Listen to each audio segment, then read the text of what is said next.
Hello, everybody. This is Anne de Guis. This is Anne Insights, and it's our clinical update on Friday, August the 14th. Welcome back if you're a subscriber, and if you're not, please subscribe. We are going to talk today about the clinical impact. If you haven't seen my first video, take a look at the epidemiology. We have changed the format. It's a bit more like this format there. It's more telling about the latest data as opposed to a lot of statistics. There's a lot of information about nursing home, about issue in the kids, and also what happened in England with the prevalence. Today on the clinical, we're going to talk about airborne and type of masks. So please watch that because some masks are much better than others. We're going to talk about the immune system. We're going to do a full review of the vaccines and where we are there. And there's more data, unfortunately, on the long-term damage that is emerging to be a serious problem. Like the tip of the iceberg, it's the biggest part under the water. So I have put together this little matrix there for people who have watched the video there. Every week I try to get different content. So if there's something is of interest, please go back. Last week we did a review on all the symptoms. Take a look at that. On July the 31st, we did a review on the long-term damage. We're going to add to that today. So take a look at this and just give you some keywords to take a look at all the videos. So let's talk about the disease. And the virus, if you remember, has these spikes. And these spikes is like around 25 spikes in the virus. And if you remember, we had that mutation that came out of Germany that we talked about that took over the world. And that mutation, unfortunately, created 5 times more spikes, which means that this virus is much more aggressive. Not only that, but it stabilized the spikes because the old virus from China was a bit unstable there, so it was harder for it to attach. So unfortunately, that mutation there that came from Germany in March is now much more aggressive. That doesn't mean it killed more people there, but it's much more virulent and contagious. So typically, the spike connects to what's called an ACE2 receptor. And the ACE2 receptor is really critical because it's everywhere in the body, which then ties to all the problem we're having with all the symptoms that, if please take a look at the video last week. It then goes inside the cell and it duplicates itself. And it makes a lot of baby virus that kind of explodes. And that's the problem when you have that viral explosion that we talked about. So look at the video of last week on, 2 weeks ago, July the 31st. I did a deep dive on all the different symptoms, the most common, the less common there. It's every week we're adding more and more symptoms. So the only thing that's clear cut is the loss of taste and smell in 67 to 80% of the patient. That's unique to this virus. So anything like that is critical, as well as any drop in your oxygen. Temperature is not reliable. 80% of the patient end up to the hospital emergency room in New York had no temperature. So just be aware. So I'm going to spend a bit more time today on the long haulers. And the long haulers is the definition of people who had mild to severe cases and end up several months later still having long-term problems. And unfortunately, the data is coming out more and more from China and Europe. This is a serious problem. And in China, they did a study that people had shortness of breath several months later. And when they did a CT scan of the lungs, they find out that they had fibrosis and basically permanent damage in the lungs. And it's important because the people who had the SARS in 2003, 17 years later, still had those damage in the lungs. And that's something we need to really worry about because we're talking about chronic damage and permanent damage. The French showed that 23% of the severe patients, so the people in hospitals, had the pulmonary embolism. And anybody knows about pulmonary embolism, that creates also permanent damage and also can kill you. And then 2 to 4% of survivors developed a reaction to these diseases that create chronic pulmonary hypertension because of the virus while they were totally healthy before. Brain fog is the new terminology. They now call this the COVID fog.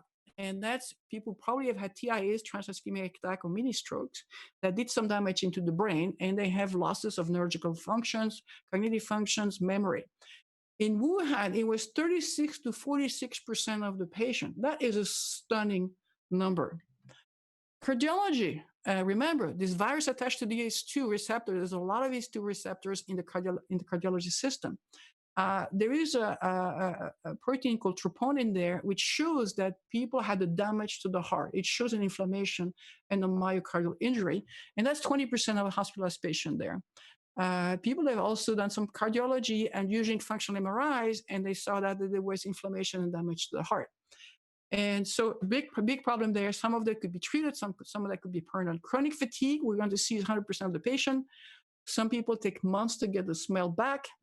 And we talk about this permanent damage to the heart, the kidney, and the lungs. New data.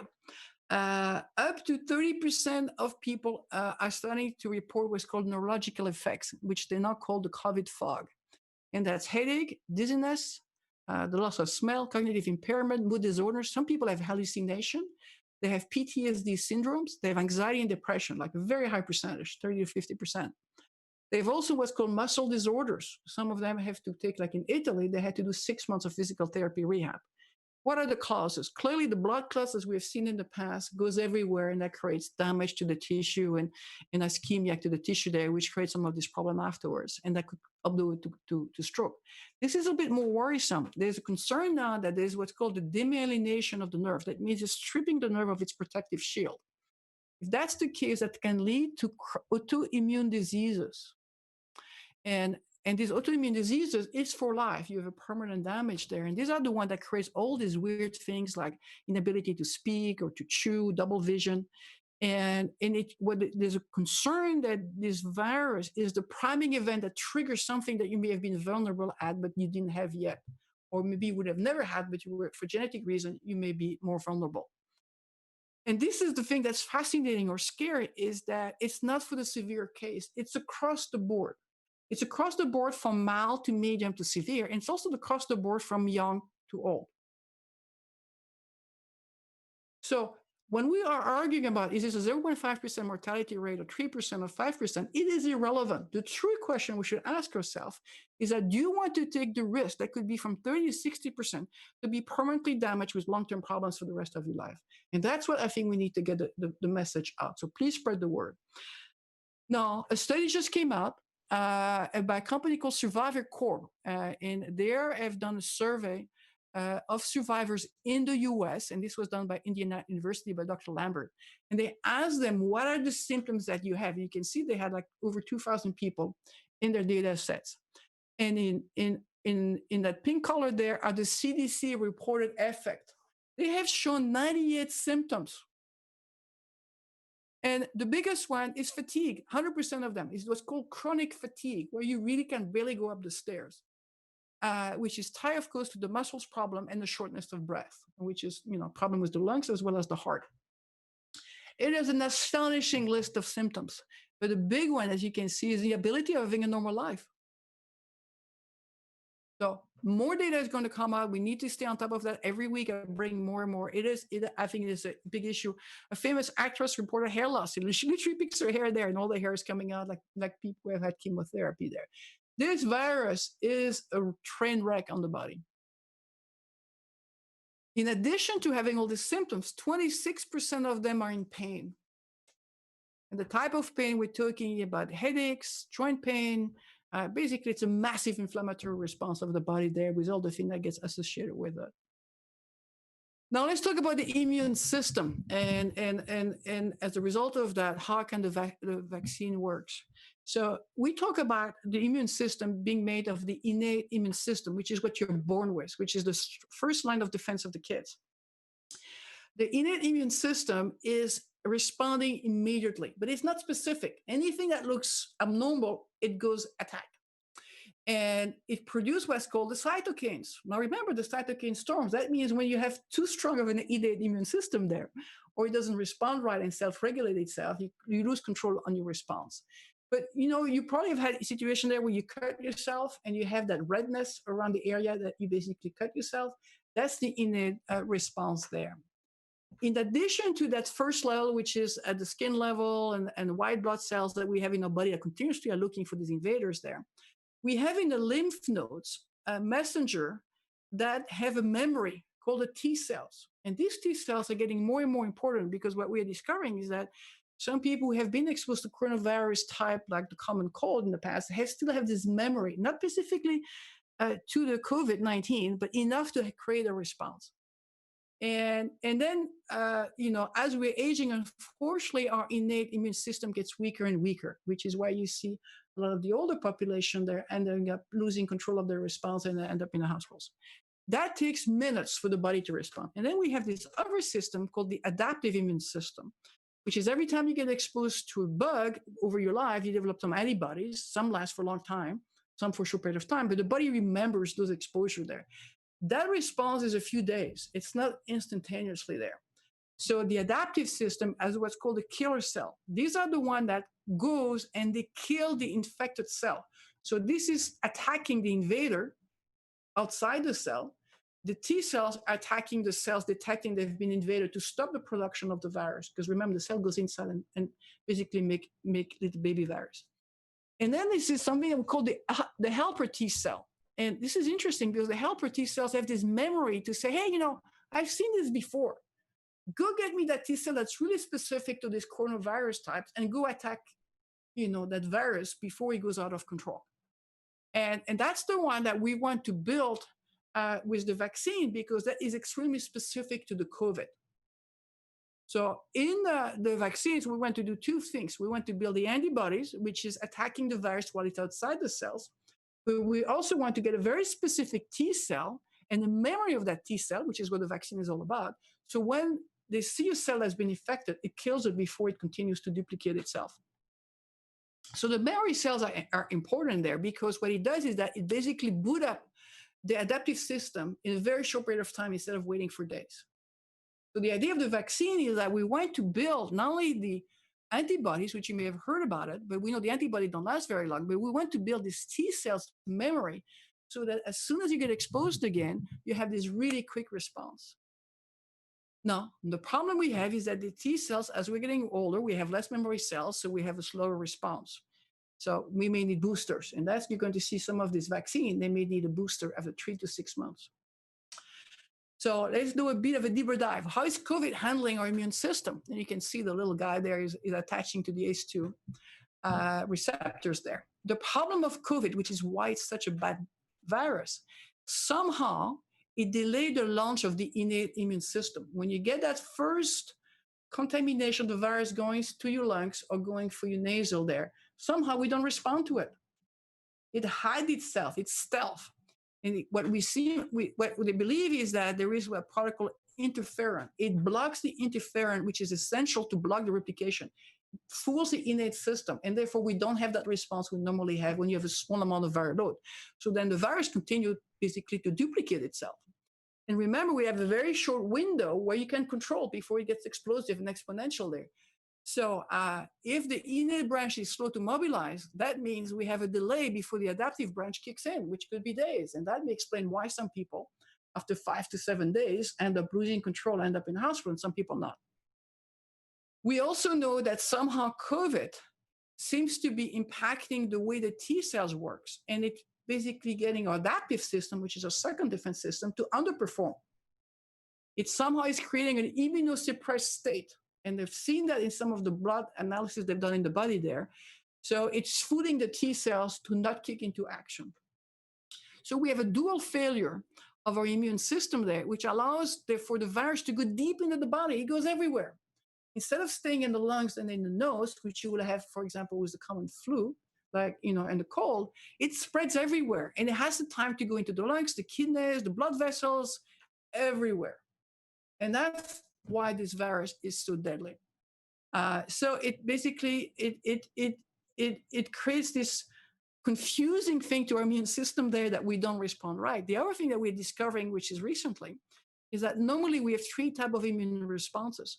One for bacteria and fungus, a different one for virus and microbes, and a third one for parasitic worms. Normally, when you get exposed to a virus, you just have one that kicks in, which allows the whole body to focus on that one. Somehow this virus is kicking all of them, which means, we're not as effective in getting all this defense system up at the same time. And then we are discovering there that that people have this long-lasting lung and heart damage. In New York, Mount Sinai, they discovered a third of the people who have this long-term damage had no antibodies. So they basically, the body or the antibodies disappear very quickly there, or they didn't build enough antibodies to even be measured. So the innate system and the adaptive system didn't really kick in. So we are learning this really on a weekly basis there. But what it shows is virus is really, really effective in fooling our immune system. So, whoops. So how can we protect ourselves? Some good news. We have what's called cross-reactive T cells. We talked about this a week ago.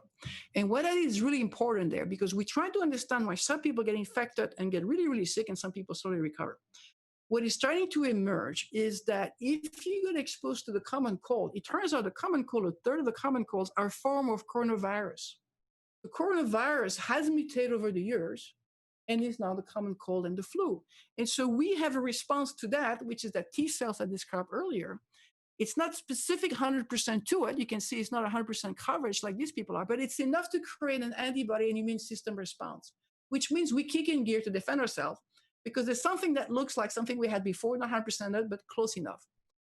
And studies are now emerging that in Germany, 34% of people donate blood, and when they start doing the analysis, their T cells that they're collecting in vitro, so in a petri dish, is reacting to COVID while they had no antibodies and no exposure before. So in other words, we may have already a built-in system for some of us to have our T cells to be at least partially recognizing there's an invader, we need to act upon it. And then Asia, as you would expect, and we talked 2 weeks ago about Vietnam, which has a lot of the black population, probably more exposure to coronavirus, they have more T cells in their body there because they've been exposed to many more coronavirus than we have. And you can see Singapore, for example, 50% of the people, when they analyzed their blood, had a response with a T cell. So, so the fact that we're worried that the antibody are fading after 3 to 6 months, it's bad news, but it's not catastrophe because what's more important is that our T cells last much longer. And if a lot of us have been exposed in the past to a certain type of coronavirus from the common cold, or maybe you travel to Asia and you get exposed to more coronavirus over there, you may already have some type of T cells in your body to at least kick in. And that may be the difference why some people end up being mild to medium and recover, and some people end up being very severe. So let's do more analysis on that. Stanford is doing a study right now, and they did 76 patients with COVID and 69 patients were healthy.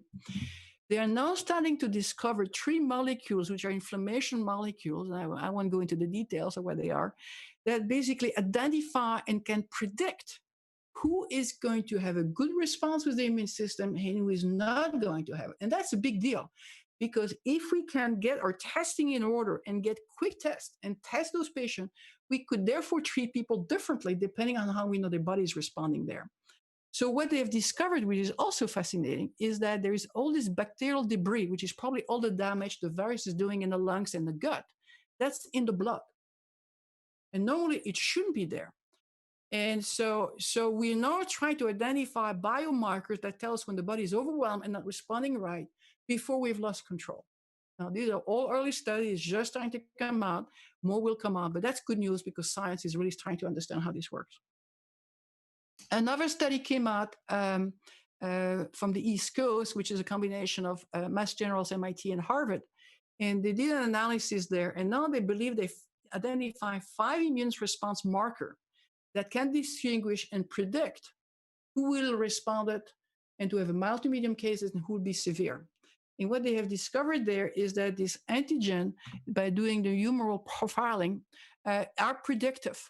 And then they can see that these people have the same amount of antibody, which is the IgG, which remember is the one that peaks at 21 days.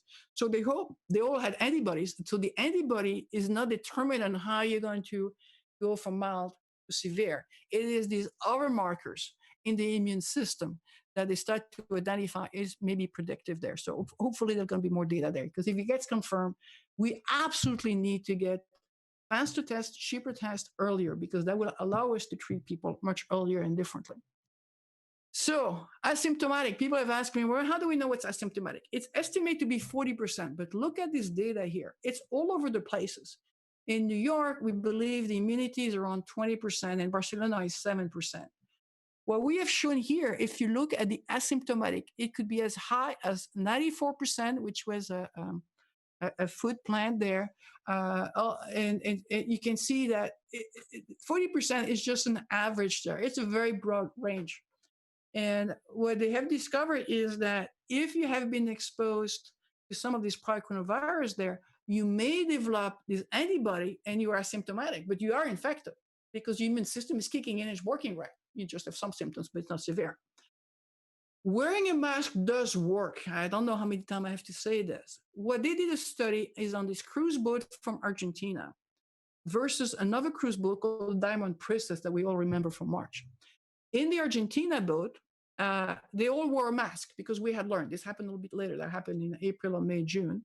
And only 81% of the patient that got infected, 81% got asymptomatic. But this is the interesting part. If you were wearing a mask and you still got infected, you were the lower severity outcome.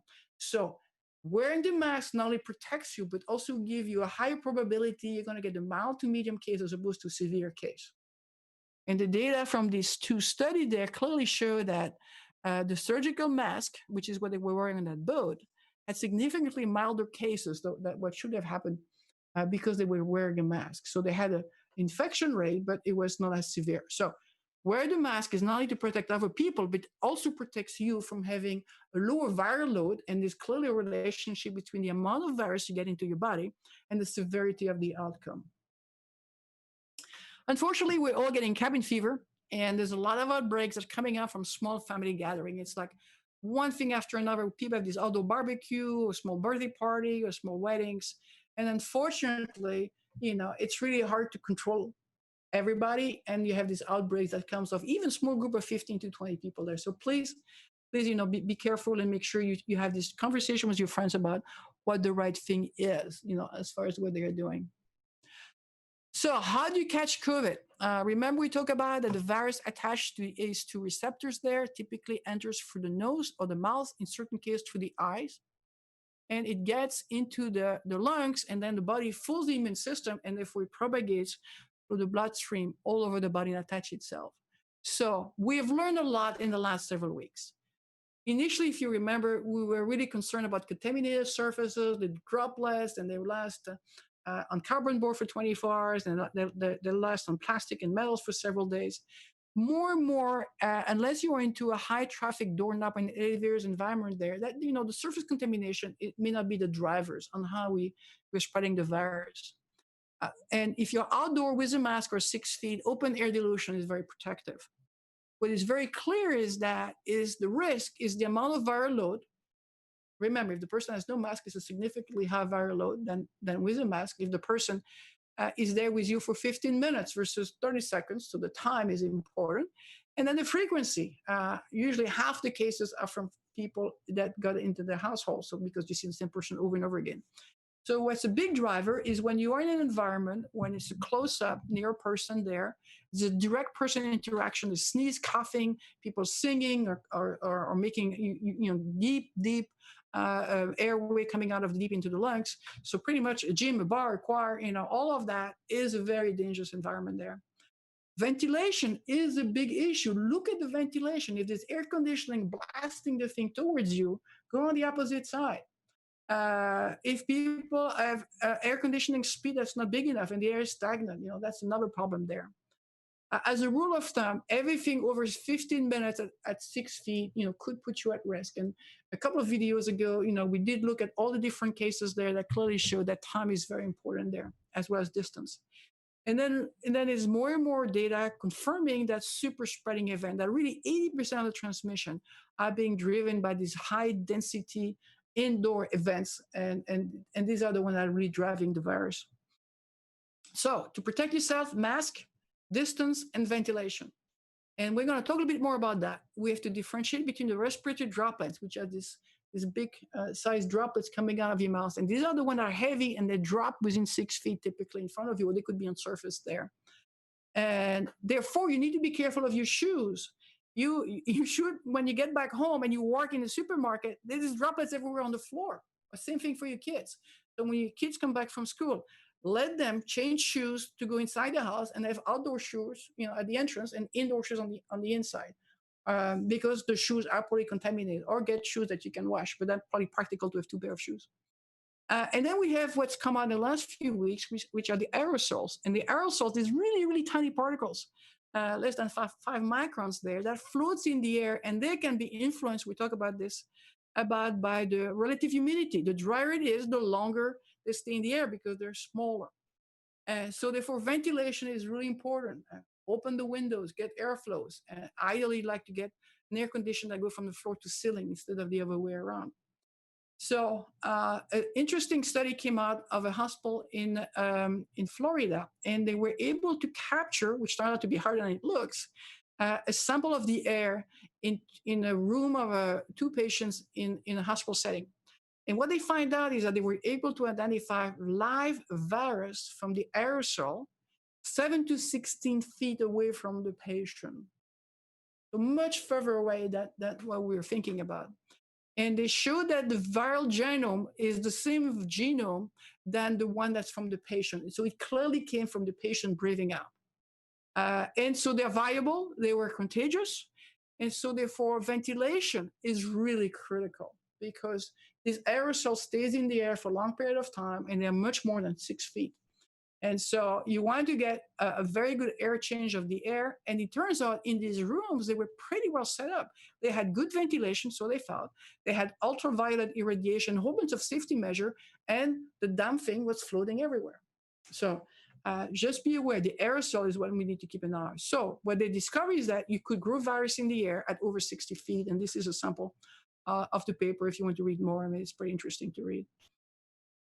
That means we need masks. It's important that you change or clean your mask every day. Assume the mask is contaminated. What they recommend is that the CDC is that don't store your mask inside your car. I've been guilty of it. And put it to a plastic and paper bag, so you can protect it from being contaminated. So when you remove it outwards without touching the front. So you should assume the outside is contaminated. Wash your hands afterwards. If you are into a high humidity environment or you've been exercised and it's moist, it is probable the mask is compromised because it's blocking the airway passageway and therefore the filters. You should kind of clean your mask, especially the cloth mask, pretty much every day between use. And there's several things that are being recommended. If you just put into your normal laundry, if it's a cloth mask type, the CDC recommend to put into bleach mix with cool water for 5 minutes and then rinse it if you don't want to put in the laundry. Put into the dryer at high heat setting because the heat is kind of killing it. If you have an N95, you cannot put into the washing machine. It's not designed to do that. Please don't do that.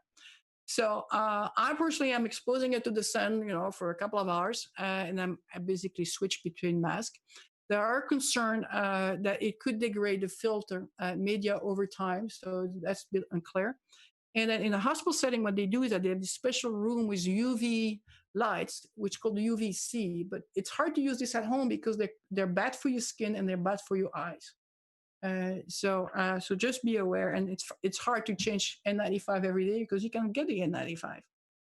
The study of the 14 masks is really critical. So these are the 14 masks. They went from the traditional surgical mask, which is this one, to an N95, which is this one, as well as the bandana. It turns out the bandana is just slightly better than having nothing, which is the green one. And having a fleece is worse. You're better off having nothing than having a fleece. And the reason is because the fleece breaks these big droplets, we talk about it, into smaller aerosolized droplet that stays in the air longer. So it's worse. You have more aerosol and less droplets. No, let's be serious. The Fit N95, you can see, is the most effective in totally blocking the droplets. The next one, pretty close to it, is a surgical mask, which I think you can still buy. And then you can see it quickly drops there. Clearly having multi-layers, usually they say 3 layers is the best thing to do. It looks like polypropylene is slightly better than having traditional cotton. The one thing you cannot do is to have a valve, because the valve basically gets everything that comes out of your mouth and spill it out. So there's absolutely no protection for that. So please don't use a valve. And so you can see polypropylene is slightly better, surgical, if you cannot get N95, and then you get into the cotton. We can see that it kind of goes up there. And then please don't use a bandana or fleece because you don't really have protection. This is kind of the analysis there. I've put the link there if you want to take a look at it. But it was, they were using special lasers and they're looking at droplets. It was a pretty cool study. So this is important there. Not every mask is protective. And nor is every mask protecting other people there. So be careful what you're using. do not use the N95 with the valve. This was designed for workers who were working in a dusty environment. This was not designed to protect from the virus. In fact, now officially the CDC has says they're against the use of this for COVID, and the airline in the last week are banning it. If you try to go into an airline like United and American Airline with the mask, they will not let you in because it's not protective. And that's because what you exhale basically gets out. So there's absolutely no protection. It's good for you, but it doesn't do anything for the other people. So don't buy those. And I've seen a lot of people using those. So on the good news side, I have to get my dog every week. People know me. I have a German Shepherd. It turns out that we have talked about this in the past. Now, France, Belgium, Australia, Chile, UAE, Argentina, and Brazil, more and more countries doing this, are training their dogs at the airports to screen, to do a triage. And the data is stunning. They've close to 100% accuracy. It takes 6 to 8 weeks for a dog that's already trained. So a lot of these dogs are being trained for detecting drugs. And the dogs doesn't get infected, so that's good news. And they are taking a sweat sample of people while they are asymptomatic, and they're able to detect them. So that's great, because dogs, you may not know about this, but dogs have shown to detect hypoglycemia. So a lot of people with type 1 diabetic who are concerned about not waking up in the morning, they have a dog next to them. Epileptic seizures, they can predict when you have a seizure before it happens. And in certain cases, they've been able to smell cancers even before they've been diagnosed. So something there that maybe we could use at airports. Another thing that came out is this supplement called Lactoferrin. And there's a couple of data have come out, to be confirmed, that shows that the lactoferrin is an iron-binding protein that's very strong antibacterial and antiviral. It comes naturally in the milk of the mother. And if you take it as a supplement, it fools the virus and basically blocks that ACE2 receptors. So it stops it before it enters the cell. What one doctor was recommending is 250 milligrams twice a day. And there's several articles that have been published about this. It's something that we could add to the protocol we've discussed a week ago about having vitamin D and vitamin C and all these other things that can help boost your immune system there. Let's do the deep dive on the vaccine. There's over 165 vaccines. So every week there's more of them. 2 have been approved, but we'll talk about that. I'm not sure I would recommend using them yet. 8 are in phase 3 with some serious players. So a lot of good things happening in a very short period of time. We're breaking all the records. But let's get a reality checks. It took 4 years, which was a prior record, to get a vaccine for mumps. It took 15 years for HPV, and chickenpox took 34 years, and we never got an HIV vaccine. Historically, when we developed a vaccine, only 35% of them succeed.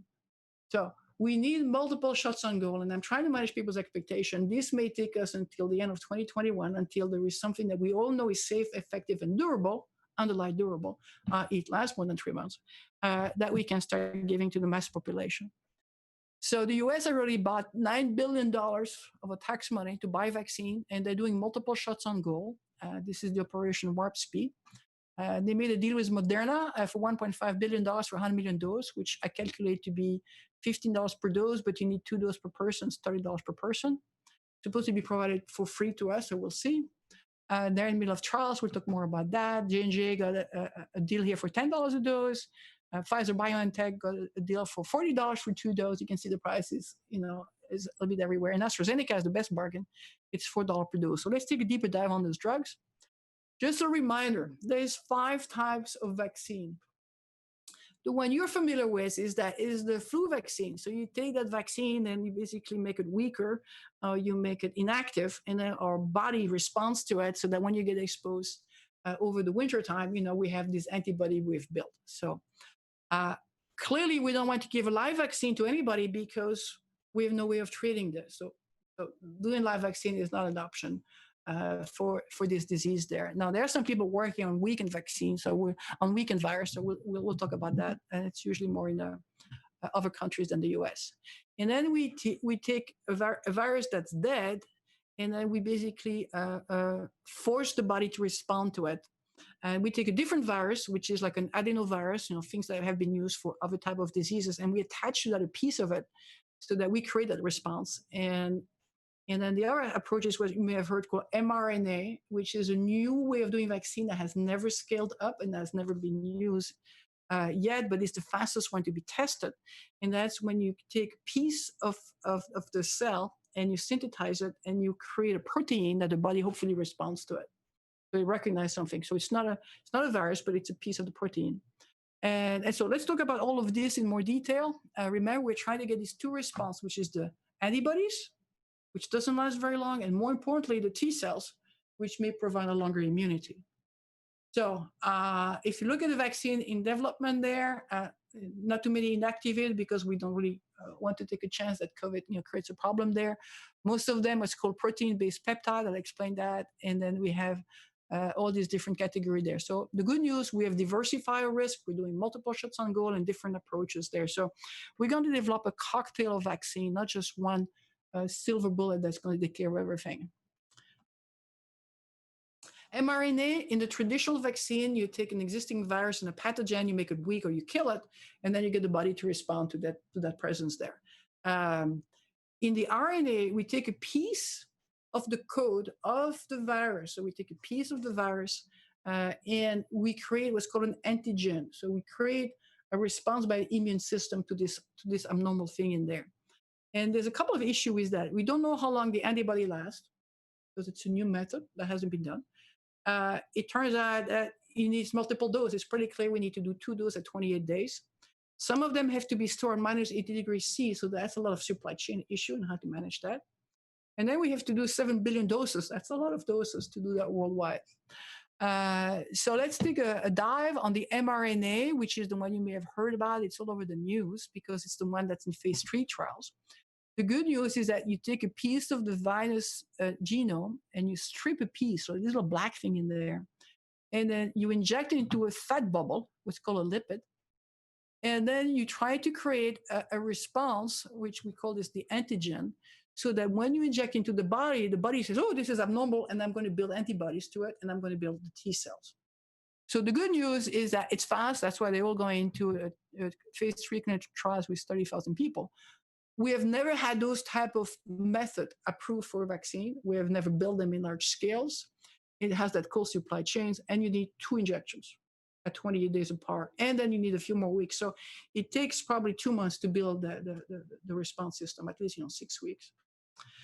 Big names you may recognize there, Moderna. We'll talk a bit more about that.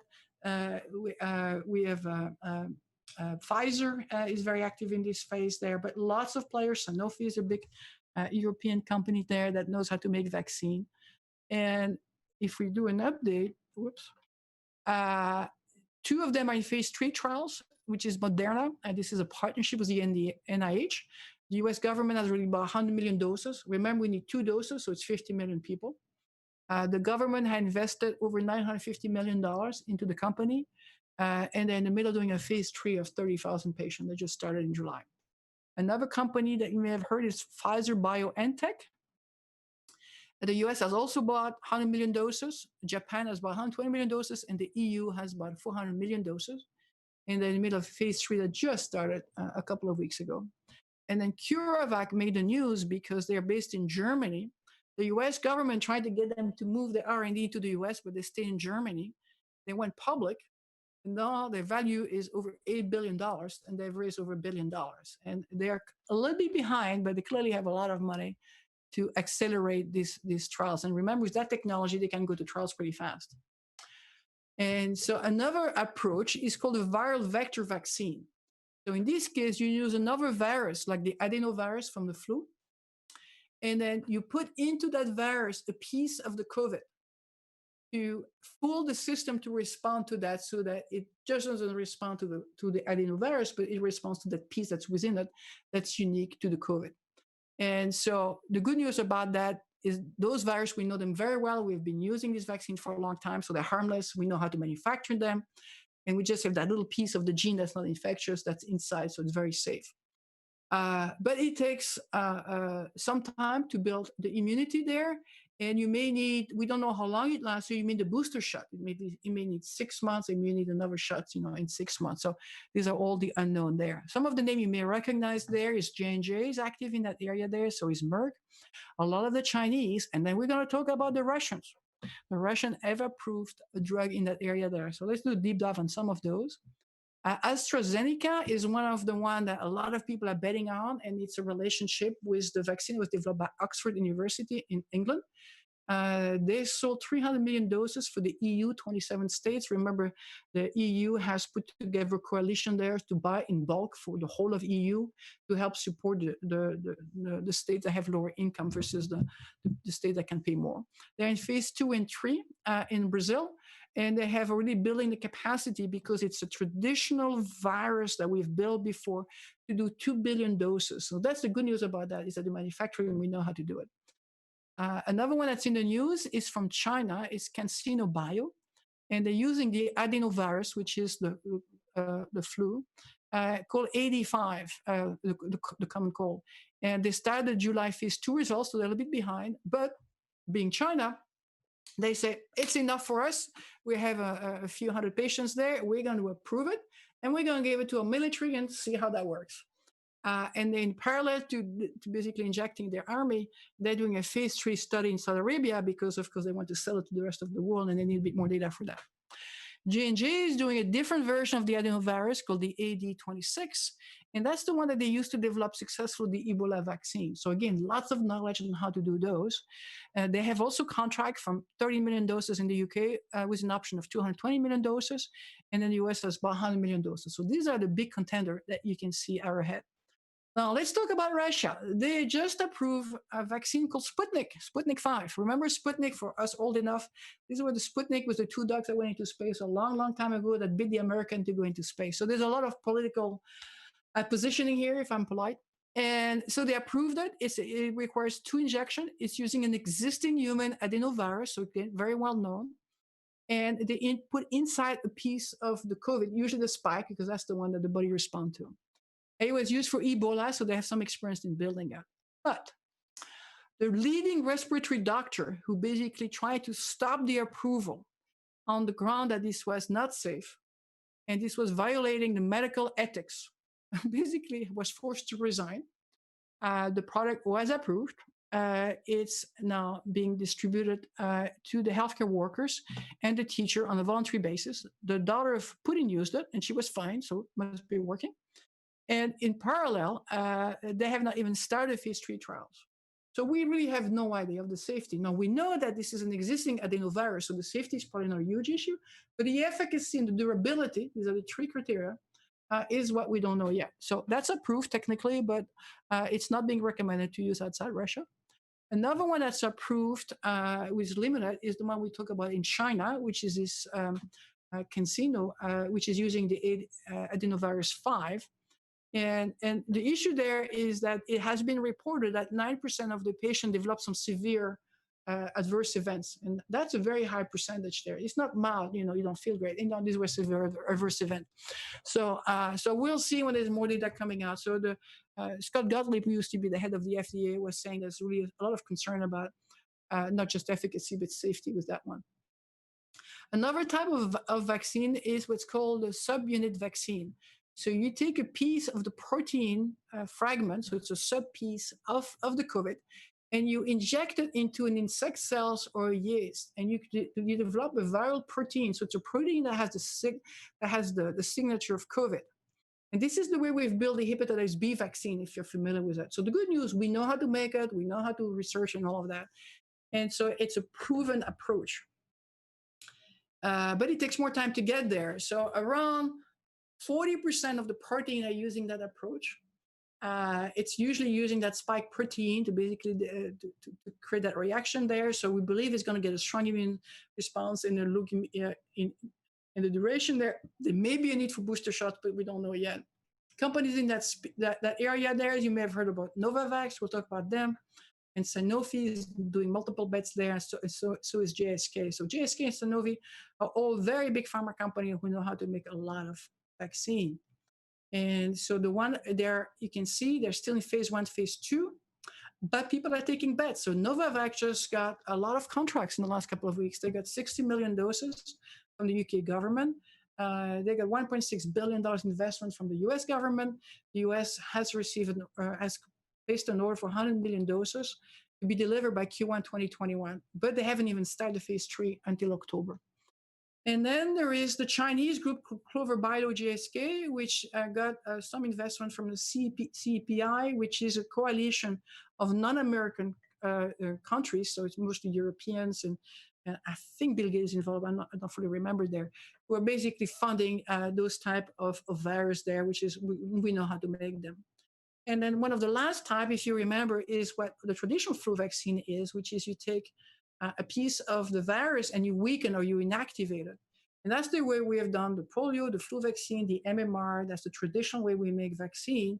And then you take a piece of the virus and you put it inside. And a lot of the Chinese approach is doing that. And that's because it's well proven, but it takes a longer time to manufacture them. So you see that less than 6% of the efforts is using that approach because it takes too much time to be able to make them. The big worry in some of those is that if you're having a weakened live vaccine, it could be an issue with people who are immunocompromised. It may help the virus mutate to be more virulent, which has happened in certain type of vaccine. So it could be a riskier approach, but we know it created a good, strong response. And these are some of the vaccine. This is mostly Chinese and Indian company working in this area there. And Sinovac is the closest one. They're going to start a phase 3 in Brazil. So for the fun of it, there's other ways to provide immune system response. And one is called the nanobodies. It turns out the llama, which is a beautiful little animal there, they have antibodies that are smaller. And that's important because remember, there's all these hooks and crooks that goes into that virus there. So they're able to basically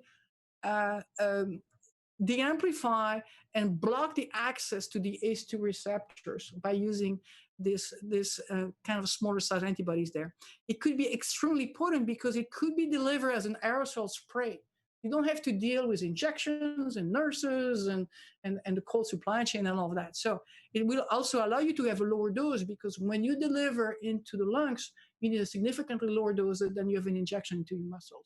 So keep an eye on that one. So there's several countries, Institut Pasteur, which is very famous in Paris, and in Zurich, who are working, and it seems to be working in vitro. Now we have to make sure it works in vivo.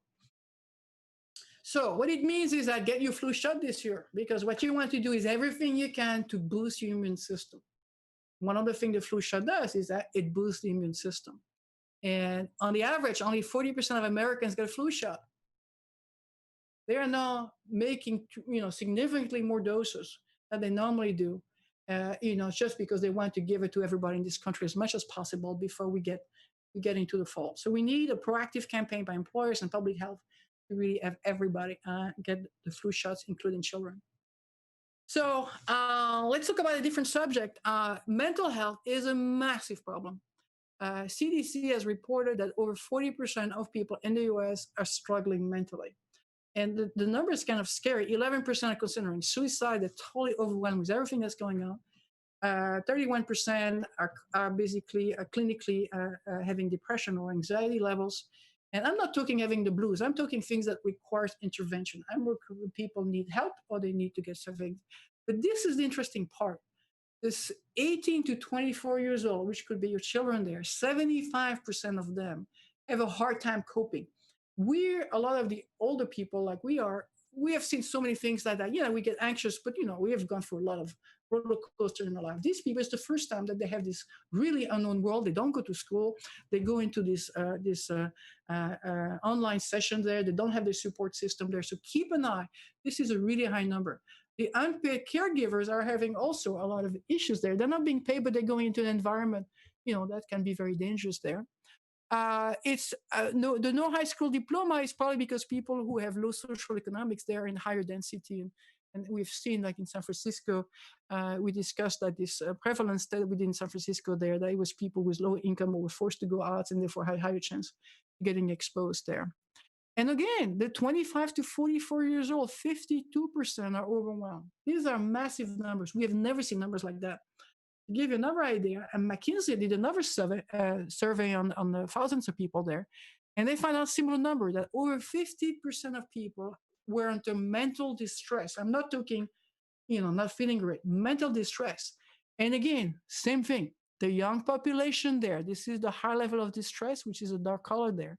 It's the 25 to 44-year-old that really having a hard time dealing with that. So if you know anybody of your families in that age group, they may not express it, but they're having a hard time processing the stress we're under.